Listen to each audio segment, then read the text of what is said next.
Cool.fm is the perfect station for music lovers who enjoy a mix of adult pop, modern country, and classic hits. Our unique blend of different genres creates an awesome listening experience that you won't find anywhere else. With Cool.fm, you don't have to constantly change stations to hear the music you love. Just download the Live 365 app and start listening to our curated selection of modern adult and country hits, as well as the classics you know and love. So tune in to Cool.fm and start enjoying the best of all your favorite music in one place.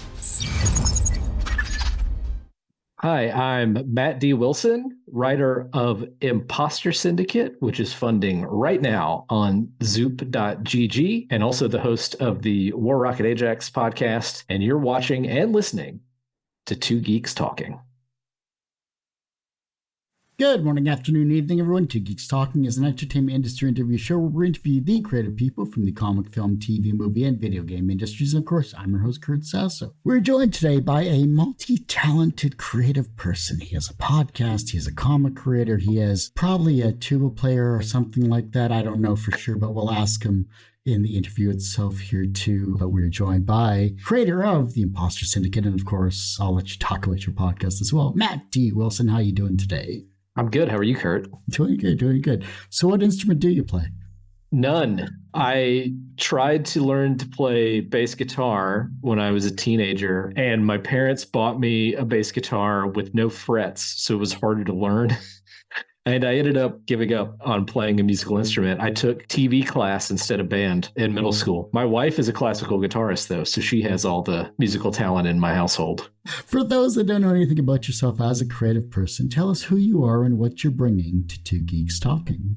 I am an author, humorist, podcaster, and comic book writer. I've been podcasting for going on 13 years now. That's probably the thing I've been doing the longest. I've also written a bunch of stuff. I've worn a lot of different hats over the years in different arenas. We're on the same wavelength when it comes to podcasting. And I have to ask you, of course, what is the name of your podcast? I actually have a few. The one people probably know best, the comics and pop culture show, is called War Rocket Ajax. But I also host a very original podcast about making fun of movies called Movie Fighters, and a episode by episode Chucky podcast called Friends Till the End. That's with Erica Henderson and Benito Cerino. I've got a few that I do regularly. Well, I can only deal with one. So, I hats off to you on the podcasting side. I believe what we're talking about today is Impostor Syndicate specifically. Yeah, that's the project that's funding now on zoop.gg. As of recording this, it's got about a week left of funding time. The idea is generally when a supervillain dies or retires or otherwise has to quit being a supervillain, who picks up the slack for them, who puts the mask back on, who puts on the costume. In this book, a shadowy organization is hiring actors to take over for supervillains who have to quit for whatever reason. The supervillains always come back, right? They never go away. The idea of this book is, what if someone is behind the scenes pulling the strings, making sure that they come back to fight the superheroes another day? It's a common trope when it comes to obviously comics, and you're taking a wonderful twist on it. I do love that. That's actually pretty amazing. It's just like, how many Jokers are there really? No, they're just actors. They're paid by actor. It works out well. Yeah. I mean, if someone has some kind of interest in making sure that superheroes and supervillains keep fighting, then they'll make sure there's a Joker to show up and fight Batman again. That's the idea. Being a multi-talented person that you are, do you find that either being a comic creator or a podcaster, does it creatively drain you or does it energize you? It does both. It's a push and pull. It's a yin and yang. There are times when you it or like it, you kind of have that thought of, why am I even doing this? And then you also have those moments of creative fulfillment and joy that come from doing things. And they're not always the moments you suspect. Like, I've hit those kind of low points right after something got published or I've done a big episode of a show. And I've felt those higher, more joyous moments at times when it's just like I'm in the middle of working on something. Like a creative breakthrough can be a moment of utter joy because you've cracked that one little bit of a story that you were missing. It's both at the same time. It's the emotion of life, as long as you're doing it, you're going to have the ups and downs. What's a recent creative breakthrough, either through podcasting or writing, that you've gotten a eureka moment for? Well, as I was writing Impostor Syndicate #2, which is part of the Zoop campaign is for issues 1 and 2. As I was writing issue 2, I had this idea for a character. The lead character's name is John. He becomes a supervillain named the Bonobo, who just wears an ape costume. He meets some other supervillains who are in training in the second issue. And I had this kind of breakthrough for one of the other supervillains in training, because initially she just looks like a clown. Her whole gimmick is just she's a clown. She's sort of like a riff on Harley Quinn. And then I figured out what her actual powers are. That was let's go with that kind of eureka moment. So that was a good one. Thinking up characters and building a world are time consuming and stressful. It can be in some cases there. When you started this world, what was the spark that created the world of Impostor Syndicate? This is a book that's 20 years in the making. I had this idea in 2003 when I was 19. And I know it was 2003 because Marvel had introduced the Epic line again. That version of the Epic line from 2003 was essentially anybody can submit to Marvel an idea for a comic. And so I thought of an idea, and I thought about that trope of like the supervillain always seems to die and then they come back. And I wanted to come up with an explanation for that. So I submitted originally as a Marvel comic with Marvel characters in it. Then when they rejected it, because I think they rejected basically every Epic pitch, I reworked it into this world that it is, into this kind of broader idea. You could thank Marvel Comics for me originally having this idea, but then over time, it's really evolved into something much bigger. I'm working with a team, artist Rodrigo Vargas and a colorist who we haven't named yet, but he's on board. There's an artist and a colorist who are working with me. When you have a collaborative effort and a creative team behind an amazing comic like this, it's always wonderful to get their names out there as well too. Yeah. What was it about Rodrigo's art that spoke to you when you first saw it? Well, this is our second project together. Previously worked on a graphic novel that got published by Caliber Comics called Everything Will Be Okay. The idea was, what if every possible disaster happened at the same time? I had seen Rodrigo's art before we started working on that. He'd sent me samples and stuff. He actually started as a fan of War Rocket Ajax, and that's how he got in touch with me. The art that came back for Everything Will Be Okay blew me away. It's so dynamic and so just an energy to it that I couldn't even have imagined. And then we started working on Impostor Syndicate together, and the superhero stuff, it just leaps off the page. It's so good and so funny. He's added in jokes that I didn't even put in the script, but he understands that the tone of this is kind of like satirical and funny, and he just absolutely nails it every time. I'm blown away every time he sends in a page. It's so good. What was your favorite joke that you can actually tell us without spoiling it? It's in the preview pages that you can see on Zoop. So there's a character, a supervillain, who the lead character, John, sees outside of a window fighting a speedster superhero. And this character, his name is Dr. Didgeridoo, the villain character. He wears Crocodile Dundee style garb and he fights using a didgeridoo. And I never said anything in the script about him having a pet crocodile, but Rodrigo just gave him a crocodile.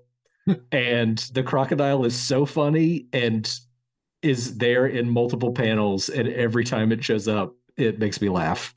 So the crocodile is the best joke, and it's all Rodrigo. When you were writing the script and Rodrigo gave you back artwork, what was a piece of artwork besides the crocodile, which is hilarious, by the way? I do have to admit, that is now my favorite character I'm rooting for in the series, so you better not kill him off. What was a piece of artwork that you got back? Rodrigo looked at your script that was better than what you had written on the page. There is a final splash page in issue 1 where John's first attempt at being a supervillain sort of comes to an end, and he's face to face with our Spider-Man analog superhero named Webshot. the way that Rodrigo stylized the way Webshot is different from Spider-Man and is kind of his own entity who does his own thing. The sort of just like aftermath, which is what that splash page is unbelievable. The page is finished, but we didn't make it one of the preview pages so as to not give it away because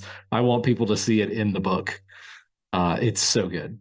Crowdfunding campaigns are like a second job usually for the most part. I mean, it could be a third depending on how many jobs you have. When it comes to this campaign here, and obviously you've done others in the past, what has Zoop given you from a creative standpoint or a crowdfunding standpoint that maybe eases your mind creatively? I mean, the big thing is you talk about having a second or third job.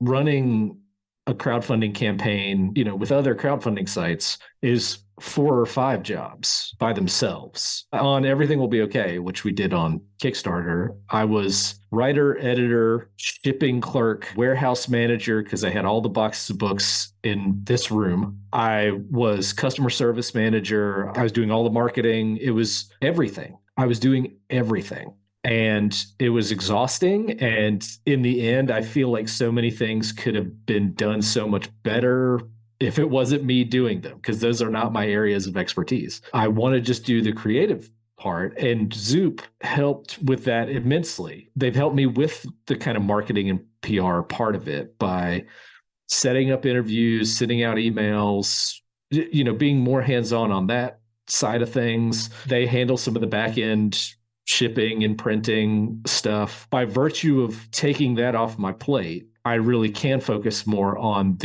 let's make this book the best we can. Let's, really focus on the creative side of things. And I can focus more on doing the marketing I want to do, part of marketing I want to do, which is talk to you and get people to spread the word around and kind of have fun with it instead of stress about it, which is always part of a crowdfunding campaign. You're about the 4th or 5th person I've had on more recently that has used Zoop as well too, and it's been consistent across the board when it comes to praising Zoop as a crowdfunding site. So hopefully more creative people go to that. I would recommend it. It's nice to just not have to worry about some things, even if they charge a little more for it, but it is worth it. That's the long and short. Everyone usually asks, what's the wisest piece of advice or what's the most BS piece of advice you've ever received? But what's the second wisest piece of advice that you've received that has stuck with you in your career? The one that comes to mind, I have the wisest that pops into my head. And then the second wisest one that pops into my head was back when I was doing a lot of kind of written comedy essays in the mid-2000s. I was talking to an editor on one of those websites. He essentially said something to the effect of, people say, make what you love your job and you'll never work a day in your life. Well, if you make your hobby your job, then it's not your hobby anymore. That's true. I have done that to degrees. Comics have kind of become a job and not a hobby, like reading comics, because we review comics on War Rocket Ajax. I've had other things in my life that I've kind of kept for just me. And I think that's always good. There's a real hustle culture today where people want to make everything into content. That advice was have something for yourself. And I would tell anybody that too, because once you cross that threshold, it's a job. So what do you have for yourself that, you can kind of unwind with? Well, I don't want to tell anybody. It's like collecting, and like my dad was really into coins. Nice. I ended up with some of his collection after he passed away. And so I've kind of kept those and when I go somewhere where there are old coins, I look through them and see about buying any, but I'm never going to do a podcast about coin collecting. Of course not. What challenges do creative people face today that needs to be addressed? I think it is harder and harder to do your own thing. In some ways, it's easier to do your own thing to a certain level, because with crowdfunding, with the internet, with stuff out there, it is easier than ever to get your own ideas, your own characters, your own stuff in front of an audience. But it's really hard to get your stuff in front of a big, wide, broad audience, because a lot of creative culture is made up of a very few franchises and huge media companies. You can have a micro audience, but it's really, really hard to get a big, larger cultural audience for a new idea. And I don't have a solution for that, but I think it's harder to elbow your way in to kind of the bigger, broader cultural conversation than it used to be, I think. It's also one of those things where you get all of these content creators and all of these gurus saying, you know, well, you need to niche down to exactly what you want to promote and do. And yet it doesn't allow those like us that have multiple avenues of creativity to really share and showcase that style of content. Yeah, I have nothing against Marvel, obviously, and I have nothing against Star Wars. I have nothing against the big stuff. But if you really want to get to that level where like everybody's talking about your creation, because those things are so big, it's really, really hard to make a new thing into a thing that people care about.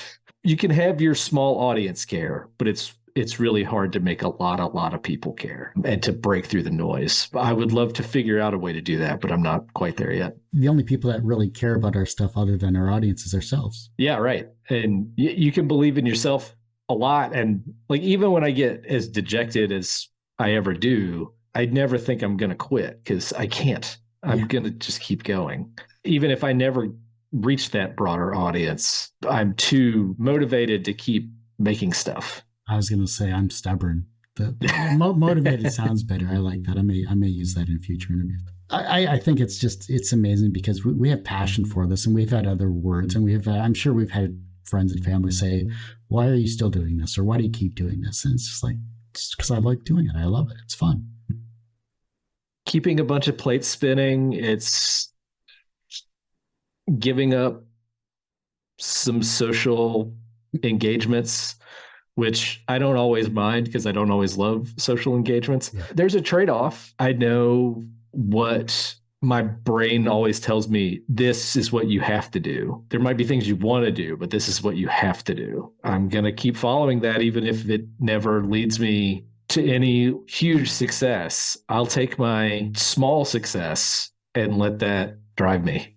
What was an early experience where you learned that language had power? I remember when I was in middle school, this shows how far back I was thinking about the stuff that Impostor Syndicate is ultimately about. When I was in middle school, like 6th grade, I was doing English class, write a story, come up with an original story, like a narrative, and write it out. And I created this superhero character who was just me. His name was Matman, in fact. I tried to make it funny. It was like a superhero parody kind of story because I was really a big fan of The Tick, which was a big cartoon at the time. People wanted to read it. It was like a school assignment. I would like turn it in and I would tell people about it and they'd be like, I want to read that.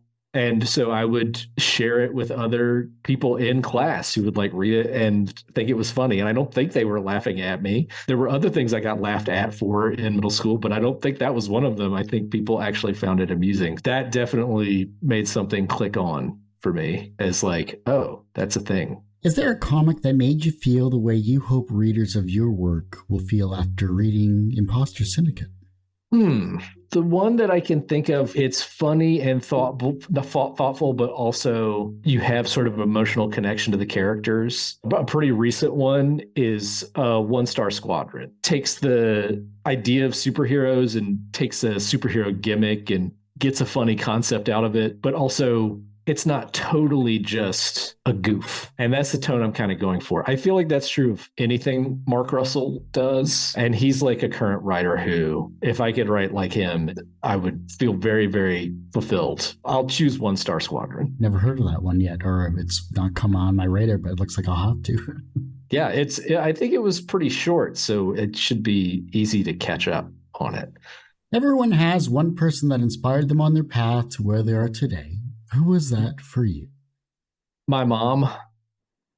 I had a lot of like English teachers and theater teachers and other sort of teachers in school who inspired me or encouraged me to do creative work. But the one person who continually encouraged me to do creative work throughout my childhood and into my adulthood was and is my mom. She asks me about stuff I'm writing now. She says, give me a copy of the book as soon as you have one and sign it for me. You know, she got me to audition for plays and helped me work out writing issues when I was a teenager. And I don't think anybody helped me be more inclined toward doing creative things than my mom. So it's her. From a professional standpoint, you are a multi-talented podcast co-host and host and a creative writer in many amazing comics. And, you know, you've done so many amazing things that we haven't had a chance to talk to in the short interview, which means you have to come back on the show and talk about your other avenues as well, too. I'd love to actually have you on for like a podcast month or something, just to pick your brain that way as well, too, from one podcast host to another. We can talk shop. Yeah, exactly. Yeah. So professionally, you're successful in that regard. Do you consider yourself personally successful? I do. In some ways, I think I'm more personally successful than professionally successful. I still do comics and podcasting and all of that as, I guess you'd call them side gigs. I have a day job and have had a day job most of my adult life. And then I do the creative stuff on my own time. Personally, you know, I've got an incredibly talented and beautiful wife and a great home and great family. So personally, I'm very happy. Whereas professionally, I feel like I'm still chasing something. Yeah. Personally successful. Yes. The reverse of success is failure. How do you deal with your failure? Actually, Impostor Syndicate sort of emerged, the fact that it's happening now sort of emerged out of a failure. I was working on a project for pretty much 2 years straight, starting in 2020, like in the midst of the pandemic. And that project, through no fault of my own or anybody else's really, just kind of went away, fell apart for various reasons. Immediately after that happened, I thought, okay, now I really need another thing to do. Eventually became, you know, this crowdfunding campaign for Impostor Syndicate. So I think the way I deal with failures is to find another thing to do. The younger generation is looking at your work and becoming inspired to be creative in their own way, whether it's as a podcast host or a creative person in writing or comics or whatever the case may be creatively. Somehow you may be inspiring them in some way, shape, or form. How can they inspire the generation that follows them? I think it's a pretty simple answer. Make something. Don't aspire to be a writer or a podcaster or a comic creator or whatever it is that you want to do. Do it. Even if you think you're not ready, even if you think what you make won't be good, make it anyway. And that'll be your first try. And if it's not up to your standard, then the next thing you'll be that much closer to being up to your standard. That's the piece of creative advice I would give anybody. Stop wanting to do what you want to do and do it. Even if you don't know where it'll end up. Write your novel. I wrote a book. I wrote the book that became the Supervillain Handbook with no publisher, no sense that it would end up anywhere except self-published and sold to a few dozen friends. But I did it anyway because I needed to. And then it turned into other things. Make something now, and then you can start inspiring the people who come behind you. If your life was a comic book or a podcast, what would its title be? And what would its soundtrack be? I think its title would be Not the Colorist, because there's a comics colorist named Matthew Wilson who is a really nice guy. I can't even be mad at him. I have an extremely common first and last name. That's why I use a middle initial. And throughout my whole life, there have been other Matt Wilsons. There was another Matt Wilson in my middle school. There have been other Matt Wilsons that I've run into in other parts of my life. And then once I got into comics, I started to go into conventions, and colorist Matthew Wilson would be there, and he'd be a nice guy. And people would come up to me with his books, and I'd have to say, that's not me. He's over there somewhere. On my banner at conventions and in my Twitter profile and everywhere, it just says Not the Colorist. So people know that it's not about him. I think it would have to be called Not the Colorist.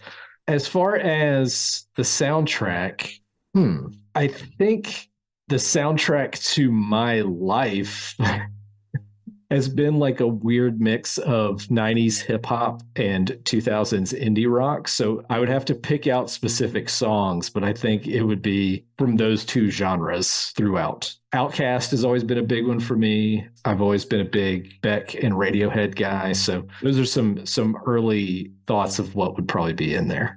I saw Beck live at DT in Michigan. It was a great show. And I also saw Chumbawamba live as well, too, if you want to see one-hit wonders. That was fun. Well, Matt, I do hate to say it, but that ends this particular episode of Two Geeks Talking. I want to thank you so much for coming on the show. Thank you for having me. This has been a really great conversation. Thank you, Kurt. You're welcome. And before I let you go, where can we find you? How can we support you? Of course, where is your Zoop campaign and anything else you'd like to promote social media-wise? You can find basically links to everything that I do at the website mattdwilson.net. That has links to the podcasts that I host, the comics that I've written, books that I've written, the non-comic books that I've written, and all my social media accounts are linked there as well. At the top of that page is a link to the Zoop campaign, but you can find it at zoop.gg/c/impostor syndicate. Impostor spelled with 2 O's. So it's spelled IMPOSTOR, not IMPOSTER. Both are acceptable spellings, I have found, but I spelled it with the O. That's where you can find everything. I almost thought I misspelled it, to be perfectly honest, so I had to triple check your lower third there, because I was just like, wait, 2 O? Really? 2 O's? Oh, geez. Yeah. My Canadian brain went for a loop there for a second. Well, like I said, that ends this particular episode of Two Geeks Talking. You could, of course, find this interview and 1,000+ others on our website, tgtmedia.com or twogeekstalking.com. That's the word 2, not the number 2. Website's going through a rebuild, so that obviously takes time. But head over to the YouTube channel, which is youtube.com/c/tgtmedia.